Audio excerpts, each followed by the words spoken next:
Hey, what's up? It's Jim, and today I'm going to talk about Starship Troopers from 1997. And this is this month's winner of the Patreon movie review vote. If you would like for me to review a movie of your choice, then click on the link below, donate to the Patreon, and maybe I'll be reviewing your movie next month. This movie was chosen by Sinram, who's a really great YouTuber and a friend of mine, and you should definitely subscribe to his channel if you haven't already. When this movie came out, most people considered it pretty stupid, actually. And it was viewed as kind of just a dumb space action war movie. And I remember when it came out and it was kind of disregarded so quickly, I didn't even see it in theaters. But as soon as it came on video and I was watching it with my friends, and midway through I saw Neil Patrick Harris come out in a very reminiscent of a Nazi uniform, and we were like, holy shit, it's Nazi Doogie Howser. I knew something was up with this movie. And that's kind of the real genius of Starship Troopers. You think it is a dumb,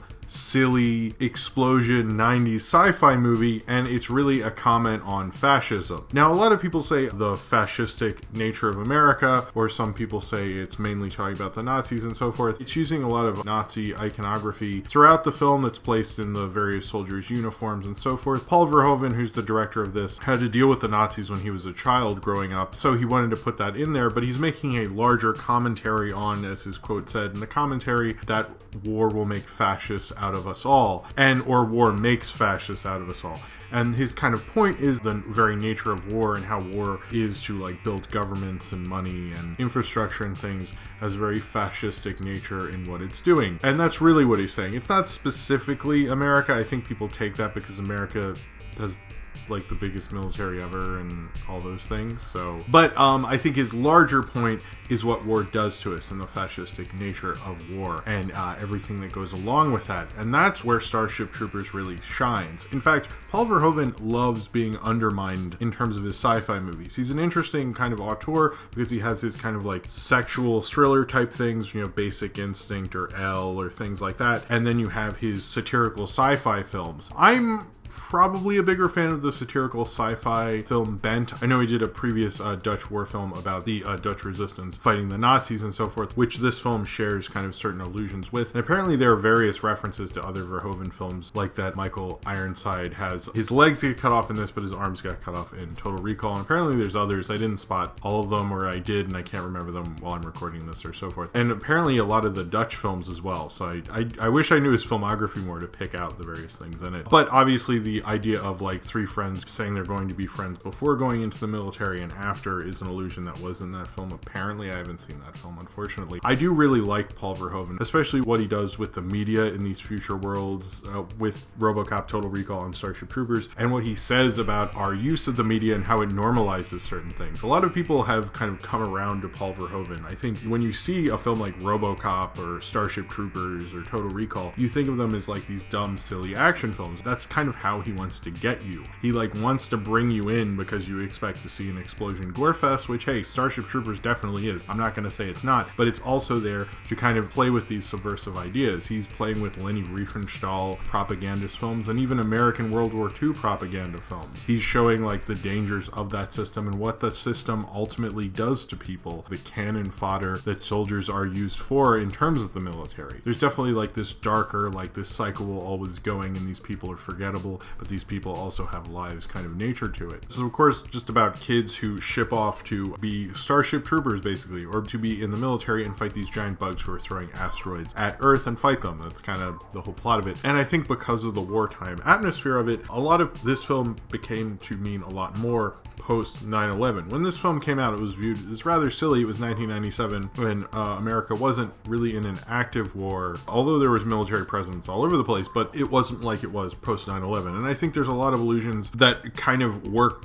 sadly perfectly with 9/11, particularly the idea that Buenos Aires, where they all live, is destroyed after they're all in the military, and that gives them this reason to fight and everything like that, and that it brings up the idea that they kind of started this conflict to a certain regard and won't really take responsibility for that, which I'm not saying like the 9/11 terrorism thing. I mean, they obviously started in a thing with the Taliban in that country was started, but obviously they worked on their own, so it's a much more complex issue. But I understand how people can read into that. Anyway, I'm not saying they start anyway, but I mean they train them, but it's like complicated. You see what I'm saying? But it kind of works perfectly in that, and I can understand if there's a film critic like 20 years from now, or even this year, who goes, "Oh, this was made after 9/11," and it wasn't, oddly enough. It is interesting to see how a film ages, and I think this film aged from being kind of a not accurate to its source material, kind of pulpy, campy, sci-fi, kind of dumb blockbuster movie, to being an amazing subversive classic of the 90s. I see this bring up as like some of the best films of the 90s. I don't honestly know if I like it that much, but I still like this film, and I think what this film brings up is a larger thing about media and culture and generations. And I remember reading this study, and I don't have the thing because I read it a long time ago, but it'd be interesting to bring up. It was basically like the differences between the audience who watched The Daily Show and The Colbert Report, both when it was Jon Stewart and Colbert together. And they found that younger audiences, post-Baby Boomer, liked Colbert more because they understood the joke of it. They understood that he's playing an act and that it's not real. But most older generations don't like that. They like the idea that they know that it's Jon Stewart talking, even though, obviously he has writers and there's a certain falsehood to even editing or anything like that. It's all kind of a show, but in the Colbert sense or so forth, that millennials can watch a piece of media and understand that it's sort of a joke, even though it's not wholly calling out to it or winking at you. And Starship Troopers doesn't at all. I mean, there's certain parts where it edges towards that, and I think it's fairly obvious, but to an audience that just takes everything at face value, this would just be viewed as a stupid blockbuster explosion sci-fi movie. And I get that, and it plays very well in that, in fact, but there's more of a layer going on of like calling into the fact of normalizing the military, of the idea that these people are chewed in and spit out from the military, the idea of bringing up fascism and how fascism has this idea of a one party controlling everything and not questioned or anything like that. There's more questioning about it before they get into the military, and they're almost asked to snuff those ideas out because they're in it and to believe in this complex. Some people could say that's true in the military. Some people could say it's the same with your stupid, crappy job as well. People believe in systems when they get older because it's the best thing to do, because it's the right thing to do for them, and it's the only way they can necessarily deal with a lot of things, particularly tragedy. And oftentimes these systems really prey upon those things so they can use those things so their employees or workers or soldiers will do a lot better, rather than realizing that none of it really means anything, that they're just helping a system continue to move, just kind of the oil that keeps the machine going. And this kind of shows that a lot in this, particularly the ending. It's almost sad, and a lot of people have said, to hear Casper Van Dien being the head of the recruits in that one and bring to mind how much the machine has kind of chewed him in and spit him out. And you see that throughout all the characters, particularly with, I think you see it with Denise Richards' character, but also with Neil Patrick Harris's character as well. I think this film was perfectly cast and made in such a way that, like, at the beginning I'm like, Paul Verhoeven just made a 90s teen thing. Like, he just went for it completely, and he's almost like trying to numb you to the fact of what you're going to see. He's like, oh, I'm going to let you have lower expectations. You see Casper Van Dien. This was the height of Casper Van Dien-ness, I guess. James Marsden got close and didn't get it, although I think James Marsden would have been amazing, and Mark Wahlberg turned it down apparently, which I think is for the better. But I think Casper Van Dien is good. I'm half not sure if, like, it's like when you watch like Piranha 3D,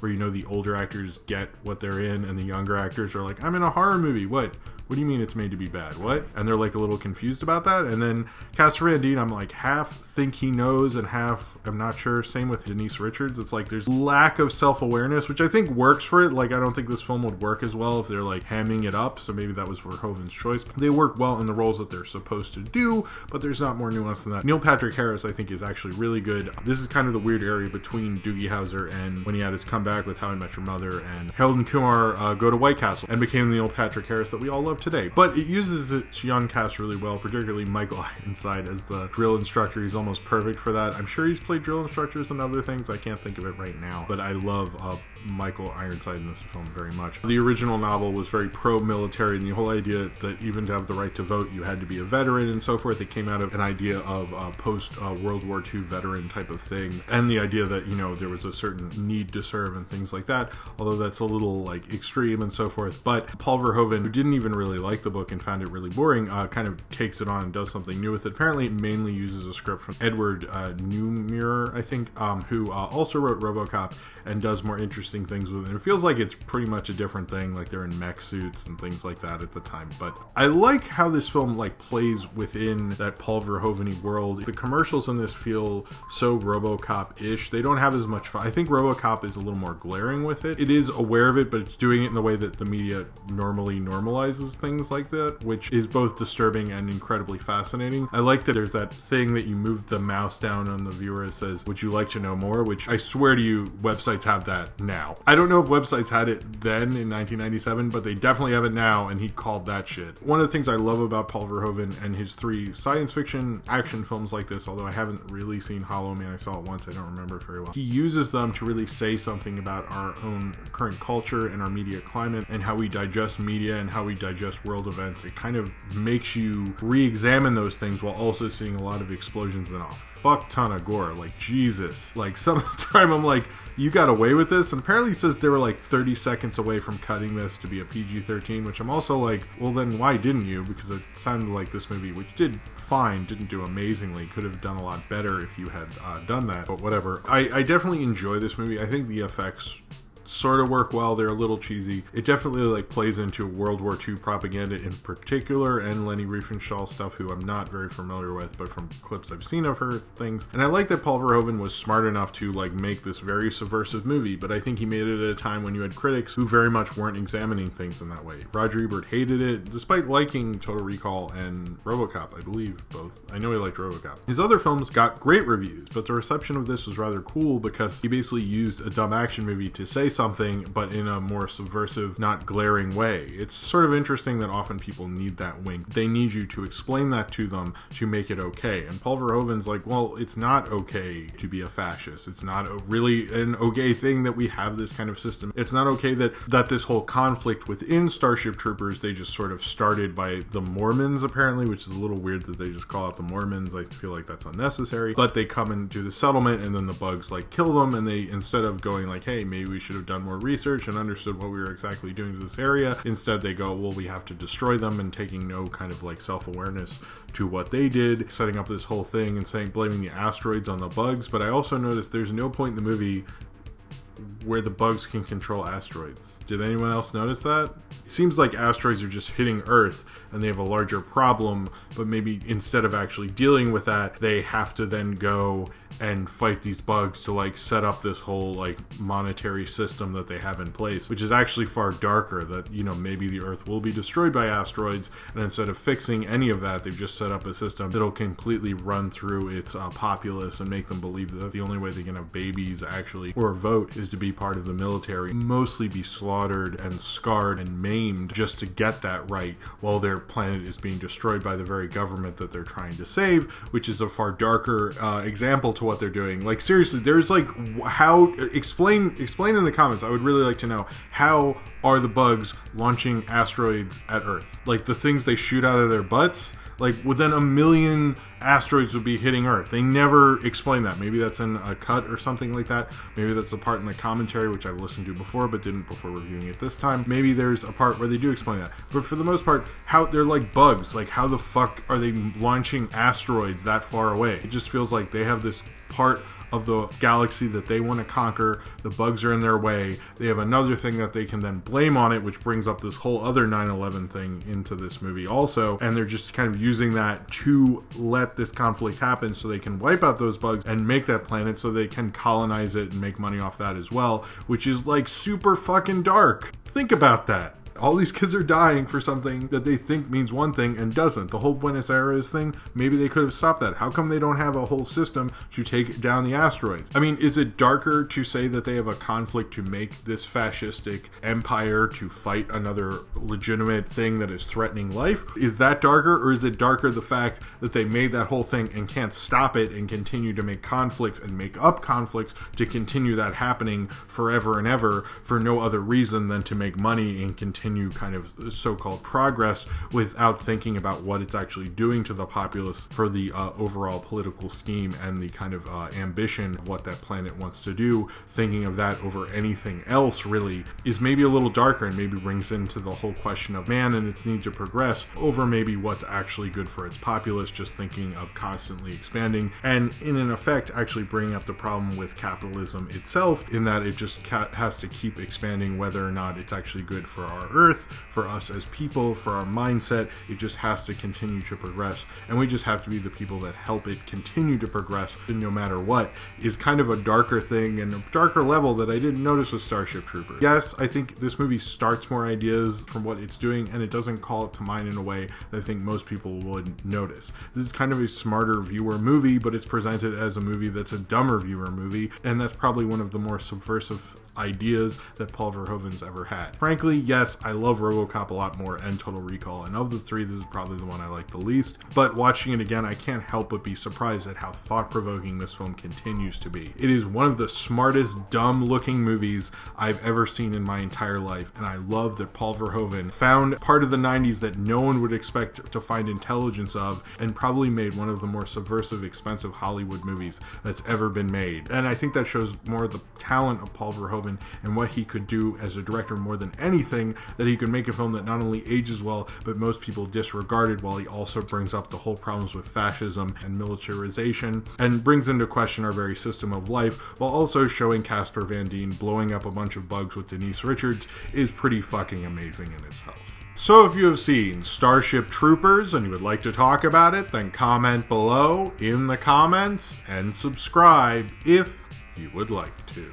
And if you would like for me to review a movie of your choice, then click on the link below and pledge to the Patreon, and maybe I'll be reviewing your movie next month. Thank you very much for Cinram for getting me to review this.